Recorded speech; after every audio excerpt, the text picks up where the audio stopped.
Dozens of people gathered near the U.S. Embassy in Kiev on Saturday to demonstrate against U.S. President Donald Trump's decision to pause military aid and intelligence sharing to Ukraine. According to Associated Press, people carried posters depicting U.S. officials and victims of the war in Ukraine on playing cards. "Countries can't be cards, you can't play with human lives," one protester called out through a megaphone as they gathered outside the embassy. Protester, Olha Polishuk, said Ukraine needed more support from the American people. "I would like more Americans to hear this voice, that we are the side that is fighting, and we are worthy of support, not the aggressor Putin who came to our land," she said. Also attending the protest at the U.S. Embassy was David Plaster, a former U.S. Army combat medic. He has lived in Ukraine since 2012 and was in the Donetsk region helping the Ukrainian military when war started in 2014. Since the start of the Russian full-scale invasion in 2022, he has been actively helping the Ukrainian combat medics. He said he had just returned from a visit to Washington, D.C., where he said had spoken to staff at the White House and reminded them of their history. "We, the U.S., had foreign military assistance in the 1770s to help us from Europeans. We had financial economic stimulus. We couldn't have one without our partners. We couldn't have defended ourselves without our partners," he said. He said he was not giving up hope that Trump might change his position, but said he was preparing for the worst.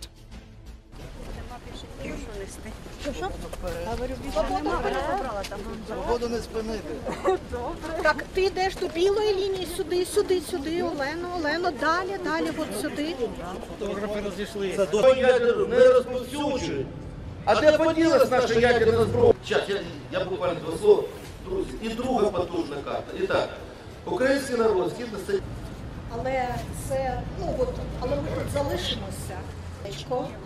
Ми розуміємо, що ця країна, наша акція, перш за все, направлена на те, щоб нас частиною Московії, щоб Америка не стала... Країни не можуть бути картами, не можна грати людським життям.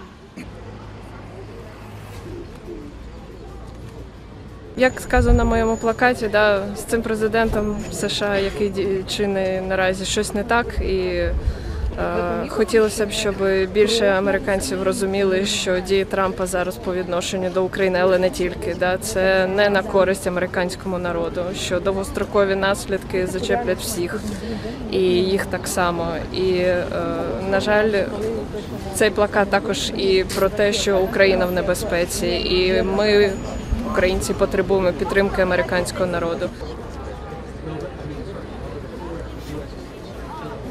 Є американці, які нас підтримують, є друзі з Америки, які мене підтримують, які питають, як ми і так далі. І хотілося б, щоб більше американців почули цей голос, що ми – це та сторона, яка бореться, і ми гідні підтримки, а не Путін, не агресор, хто прийшов на нашу землю.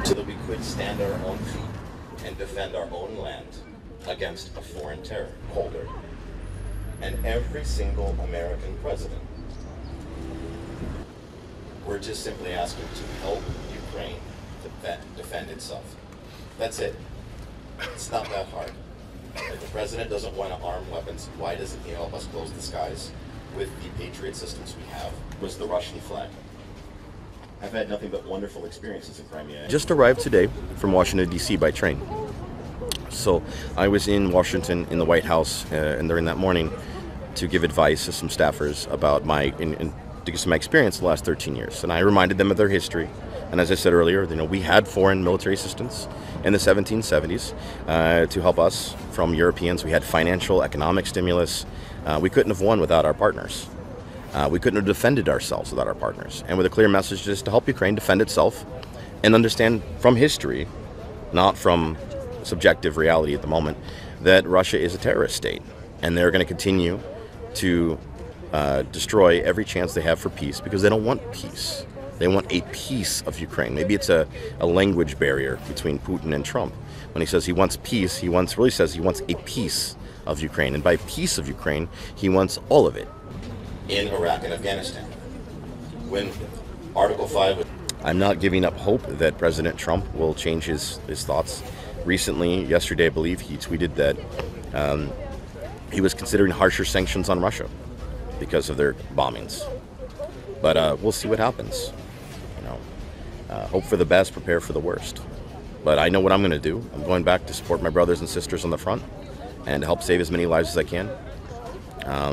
Putting myself in harm's way, it feels like I have to do something. I can't just sit back and wait for peace. And those who want peace should prepare for war. It's an old proverb that goes back to ancient times, and I think it's still true today. Nothing's changed.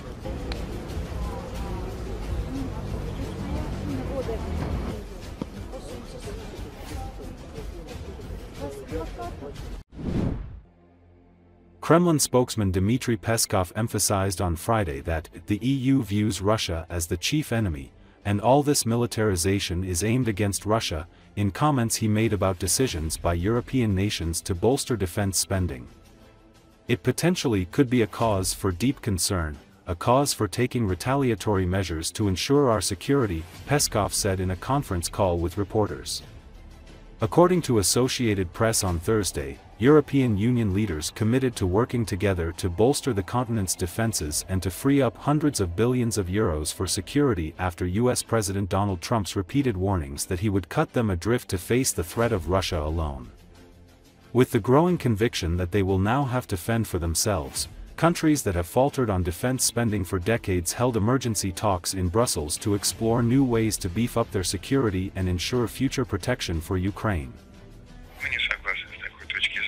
Наши военные продолжают специальную военную операцию. В рамках этой операции поражают объекты, связанные с ВПК, связанные с производством оружия и так далее на Украине. Это процесс, который мы пристально наблюдаем, потому что Евросоюз позиционирует Россию как главного противника. То есть вся вот эта вот милитаризация происходит в основном против Российской Федерации. Это, конечно, потенциально может быть темой для нашей глубокой обеспокоенности и для того, что возникнет необходимость принятия соответствующих ответных мер для обеспечения нашей безопасности. Но это тема, которая стоит на повестке дня, и диалог между Россией и США по контролю над вооружением, он необходим с точки зрения интересов наших двух стран и с точки зрения международной безопасности. Абстрагироваться в ходе этого диалога от европейских ядерных арсеналов невозможно. Мы по-прежнему в этом убеждены, тем более актуальность принятия во внимание этих арсеналов сейчас еще выше.